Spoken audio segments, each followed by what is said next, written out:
Halo guys, ketemu lagi dengan aku Anzani, admin dari channel Sahabat Ilmu. Channelnya tempat edukasi, tips dan trik, dan tentunya info beasiswa. Buat kalian yang baru nonton video dari channel Sahabat Ilmu, jangan lupa like, comment, share, dan tentunya subscribe channel Sahabat Ilmu. Jangan lupa aktifkan juga lonceng notifikasinya biar kamu tidak ketinggalan info-info menarik lainnya. So, di video kali ini biasanya aku sharing-sharing gimana cara untuk lolos beasiswa LPDP. Tapi kali ini aku akan sharing ke kalian terkait dengan panduan pencairan keuangan beasiswa 2022. Ini bisa jadi referensi buat kalian yang mau daftar beasiswa LPDP ataupun kalian yang udah lulus beasiswa LPDP di tahun-tahun mungkin 2021 atau 2022. Dan mungkin buat teman-teman yang masih menjadi penerima beasiswa LPDP mungkin bisa jadi referensi juga, karena ini panduan pencairan terbaru, jadi ada beberapa yang mungkin berbeda dengan tahun-tahun sebelumnya.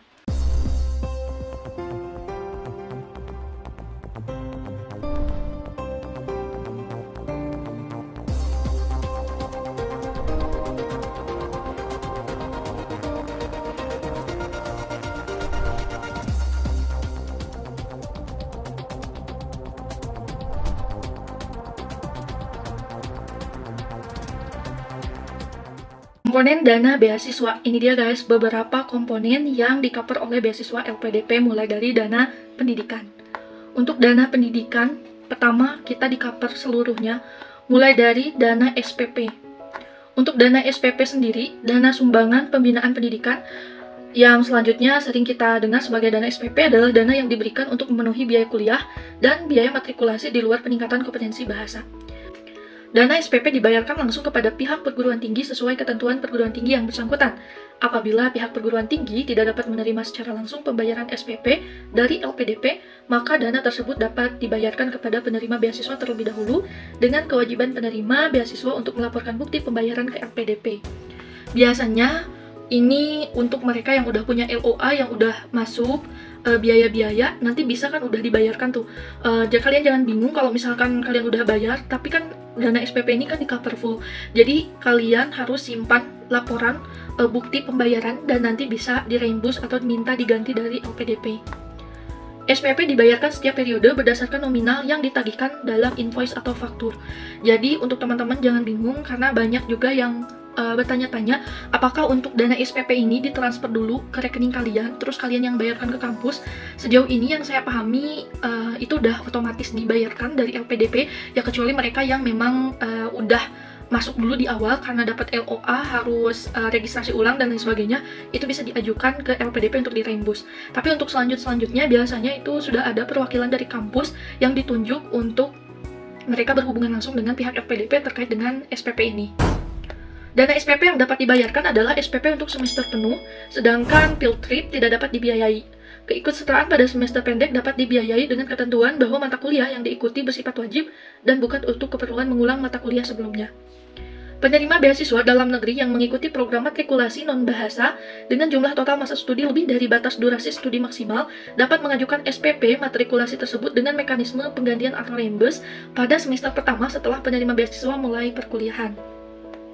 Pembayaran dana SPP dilakukan dengan mekanisme untuk yang dalam negeri. Pembayaran SPP perguruan tinggi dalam negeri dilakukan secara gabungan berdasarkan daftar nama yang tercantum perjanjian kerjasama dengan pihak perguruan tinggi.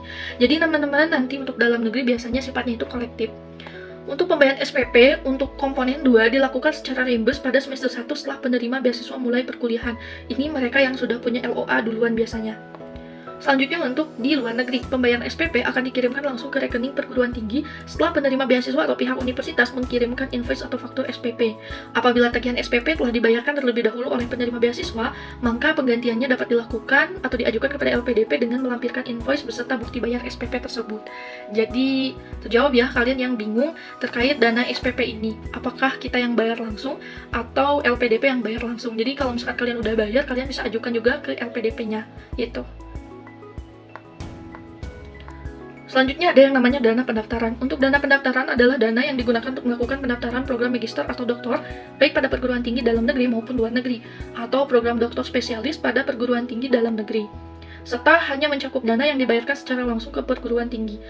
Untuk dana pendaftaran ini biasanya di awal sebelum kita daftar ke kampus tersebut untuk ikut seleksi masuk, kan kita dipungut tuh biaya pendaftaran. Nah, biaya pendaftaran ini ternyata bisa diganti oleh LPDP. Selanjutnya, dana pendaftaran ke perguruan tinggi tujuan dapat ditanggung oleh LPDP. Dana tersebut dibayarkan maksimal 1 kali dengan ketentuan bahwa penerima beasiswa telah dinyatakan diterima oleh perguruan tinggi.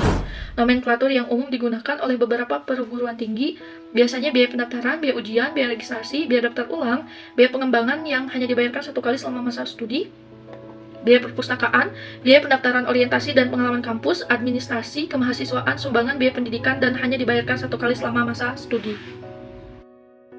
Ini juga menjadi hal penting buat teman-teman yang baru lulus beasiswa LPDP.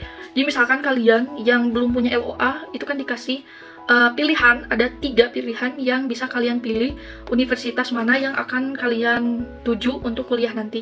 Jika kalian misalkan ikut ketiga kampus itu, kalian daftar, dan misalkan kalian mengeluarkan biaya pendaftaran. Nah, ingat, yang hanya diganti itu hanya 1 kali.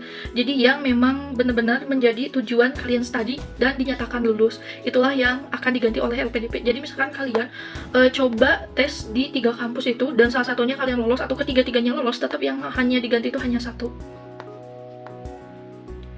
Selanjutnya, ada biaya lain seperti pengecekan dokumen, pengiriman dokumen, dan biaya administrasi lain yang timbul pada saat pendaftaran perguruan tinggi, khususnya pada perguruan tinggi luar negeri, itu tidak dapat dibiayai oleh LPDP ya. Dalam hal penerimaan beasiswa, mendaftar lebih dari 1 perguruan tinggi, maka penggantian biaya hanya dapat dilakukan untuk proses pendaftaran pada perguruan tinggi yang tercantum dalam dokumen LOG yang tadi udah sampaikan ya. Jadi hanya 1 yang diganti, yaitu yang sesuai dengan LOG atau yang akan kalian ambil perguruan tinggi untuk tempat kalian studi. Selanjutnya, untuk biaya administrasi bank atau transfer yang timbul akibat pembayaran dana pendaftaran tidak dapat diajukan penggantian. Pembayaran dana pendaftaran dilakukan dengan didahului pengiriman tagihan oleh penerima beasiswa ataupun perguruan tinggi kepada LPDP. Selain itu, apabila tagihan dana pendaftaran telah dibayarkan oleh LPDP dengan melampirkan invoice beserta bukti bayar dana pendaftaran tersebut. Itu seputar tentang dana pendaftaran, guys. Selanjutnya, untuk tunjangan buku. Banyak yang juga bertanya-tanya terkait dengan tunjangan buku ini. Nah, ini jawaban fixnya kita lihat di buku panduan. Tapi untuk teman-teman yang nonton video ini, aku nggak tahu kalian nonton ini tuh tahun kapan. Apakah masih di tahun 2022 atau mungkin udah lewat dari 2022. Kalian harus sesuaikan dengan buku panduan yang berlaku ketika kalian lulus. Untuk tunjangan buku, dana tunjangan buku adalah dana yang diberikan untuk mencukupi biaya pembelian buku terkait kegiatan studi atau perkuliahan. Untuk dana tunjangan buku sendiri dibayarkan secara lamsam kepada penerima beasiswa sesuai besaran yang tercantum dalam lampiran A setiap 1 tahun sekali masa studi dengan mengikuti ketentuan sebagai berikut. Nah, jadi teman-teman, untuk tunjangan buku ini kita peroleh per 1 tahun. Jadi kalau misalkan kalian kuliahnya itu 2 tahun, berarti kalian akan mendapatkan dana tunjangan buku ini sebanyak 2 kali. Kalau misalkan kalian yang kuliahnya 3 tahun, ya akan dapat 3 kali, kayak gitu guys. Nah, di sini untuk masa studi yang kurang dari 18 bulan itu menerima 1 kali kayak gitu ya. Ini nih. Nah, ini jadi hitungannya itu bulan, guys. Terus untuk tunjangan buku dibayarkan sesuai dengan mata uang dana hidup bulanan penerima beasiswa. Kalau misalkan kita di dalam negeri ya, tentunya rupiah. Kalau misalkan kalian ambil di luar negeri, ya disesuaikan dengan mata uang tempat negara kalian berkuliah, kayak gitu. Selanjutnya, untuk besaran dana tunjangan buku pada lampiran A berlaku itu mulai 25 Agustus 2022. Jadi ini si tunjangan bukunya ini tuh mulai berlaku tuh tanggal 25 Agustus 2022 untuk diberlakukan aturan ini. Untuk pencairan tunjangan buku dilakukan dengan mekanisme untuk yang dalam negeri. Untuk tunjangan buku tahun pertama dilakukan atau diajukan secara mandiri melalui Simonep dengan melampirkan surat keterangan aktif kuliah minimal 6 bulan ke belakang serta kartu rencana studi atau KRS periode berjalan. Untuk pencairan tahun kedua dan seterusnya nanti dilakukan secara otomatis. Untuk di luar negeri, pencairan tunjangan buku tahun pertama itu diajukan juga secara mandiri melalui Simonep dan melampirkan enrollment letter, boarding pass keberangkatan, cap imigrasi kedatangan negara tujuan atau bukti lapor diri pada kantor perwakilan Republik Indonesia, dan pencairan kedua dan seterusnya dilakukan secara otomatis sama kayak yang di dalam negeri ya. Selanjutnya ada dana bantuan penelitian tesis atau disertasi. Untuk dana bantuan tesis atau disertasi adalah dana yang diberikan untuk mencukupi biaya yang terjadi dalam rangka penyelesaian tesis atau disertasi, termasuk di dalamnya biaya penelitian dan atau biaya penggunaan laboratorium. Nah, ada perbedaan dari tahun-tahun sebelumnya dengan tahun 2022 ini. Apa saja perbedaannya? Next, kita akan bahas di video selanjutnya. Thank you udah nonton guys. Jangan lupa like, comment, share, dan tentunya subscribe channel Sahabat Ilmu. Thank you udah nonton ya.